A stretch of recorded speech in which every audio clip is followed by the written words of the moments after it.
আমরা যখন একটা মোবাইল কিনি তখন সেই মোবাইলটাতে আগে থেকেই একটা কিবোর্ড থাকে আর সেই কিবোর্ডটা একদম সিম্পল হয়, কিন্তু সেই কিবোর্ডটাতে যদি একটা ছবি সেট করা যায় তাহলে মোবাইলটার কিবোর্ডটাকে দেখতে আরও সুন্দর লাগবে। তো আজকের এই ভিডিওতে আমি আপনাদের দেখাবো আপনারা কিভাবে খুব সহজে মোবাইলের কিবোর্ডে যে কোনো ছবি সেট করতে পারবেন। তো ভিডিওটা আপনাদের জন্য খুবই ইন্টারেস্টিং হতে যাচ্ছে, তাই ভিডিওটা আপনারা শেষ পর্যন্ত পুরোটা দেখুন। আমি আছি আপনাদের সাথে অর্ঘ্য, আর আপনারা দেখছেন Android Bangla take YouTube channel. তাহলে চলুন শুরু করা যাক। সাবস্ক্রাইব করুন অ্যান্ড্রয়েড বাংলা টেক ইউটিউব চ্যানেলকে ও পাশে থাকা বেল আইকনে ক্লিক করে অল করে দিন এই ইউটিউব চ্যানেলের ইন্টারেস্টিং লেটেস্ট টেকনোলজি ভিডিওগুলো সবার আগে দেখার জন্য। মোবাইলের কিবোর্ডে ছবি সেট করার জন্য আপনাদের একটা অ্যাপ ডাউনলোড করতে হবে। তো অ্যাপটা আপনারা কিভাবে ডাউনলোড করবেন সেটা আমি একটু পরে আপনাদের দেখিয়ে দেব। অ্যাপটা ডাউনলোড করার পর আপনারা অ্যাপটা সরাসরি ওপেন করবেন।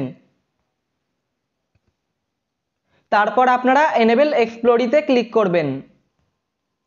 তারপর আপনারা ওকে করবেন। তারপর আপনারা এক্সপ্লোরি কিবোর্ড এটাকে অন করবেন, তারপর অ্যাক্টিভেট করে দেবেন। তারপর সুইচ টু এক্সপ্লোরি এইটায় ক্লিক করবেন। তারপর এক্সপ্লোরি অপশানটা সিলেক্ট করবেন। তারপর আপনি চাইলে এখানে ইংলিশ ইন্ডিয়া লেখা রয়েছে, ল্যাঙ্গুয়েজে ক্লিক করতে পারেন। এখান থেকে আপনি পছন্দ মতো ল্যাঙ্গুয়েজ অ্যাড করতে পারেন। আমি ব্যাক করছি। তারপর গেট স্টার্টেডে ক্লিক করবেন। তারপর আপনারা উপরে দেখতে পাচ্ছেন 3 লাইন্স রয়েছে, 3 লাইন্সে ক্লিক করবেন। তারপর থিমসে ক্লিক করবেন। থিমসে ক্লিক করার পর এখানে অনেক রকমের অপশান দেখতে পাবেন। একটু এদিকে দেখতে পাচ্ছেন ওপরে যে লেখাগুলো রয়েছে একটু স্লাইড করে যাবেন। স্লাইড করে যাওয়ার পর মাই থিমসে ক্লিক করবেন। তারপর দেখতে পাচ্ছেন create your theme plus icon রয়েছে, প্লাস আইকনে ক্লিক করবেন। প্লাস আইকনে ক্লিক করার পর আপনার গ্যালারি এখানে খুলে যাবে।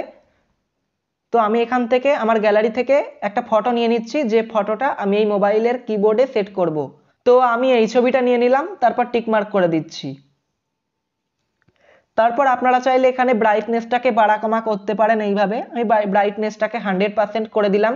তারপর এখানে অ্যাপ্লাই করে দিচ্ছি। অ্যাপ্লাই করার পর দেখতে পাচ্ছেন আমার মোবাইলের কিবোর্ডে কিন্তু ছবি সেট হয়ে গেছে। এবার আমি আপনাদের দেখিয়ে দেবো এই অ্যাপটা আপনারা কিভাবে ডাউনলোড করবেন। এই অ্যাপটা ডাউনলোড করার জন্য আপনারা গুগল প্লে স্টোর ওপেন করবেন। গুগল প্লে স্টোর ওপেন করার পর আপনারা সার্চ বক্সে এক্সপ্লোরি কিবোর্ড লিখে সার্চ করবেন। তারপর আপনাদের সামনে এরকম একটা অ্যাপ এসে যাবে, ক্লিক করবেন। তারপর দেখতে পাবেন explore all keyboard GIF sticker smart themes. তো এই অ্যাপটা আপনারা প্রথমে ডাউনলোড করবেন, তারপর এভাবে সেট আপ করবেন। তাহলে আপনারা খুব সহজে মোবাইলের কিবোর্ডে যে কোনো ছবি সেট করতে পারবেন।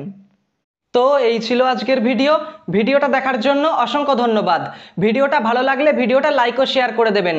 এই ভিডিওটা সম্পর্কে আপনার মতামত কমেন্ট করে অবশ্যই জানাবেন। আর এরকম ইন্টারেস্টিং ভিডিও আরও দেখার জন্য অ্যান্ড্রয়েড বাংলা টেক ইউটিউব চ্যানেলটাকে সাবস্ক্রাইব করতে একদম ভুলবেন না। তাহলে আজ এই পর্যন্তই, দেখা হচ্ছে খুব তাড়াতাড়ি পরের কোনো একটা ইন্টারেস্টিং ভিডিওতে। সবাই ভালো থাকুন, সুস্থ থাকুন।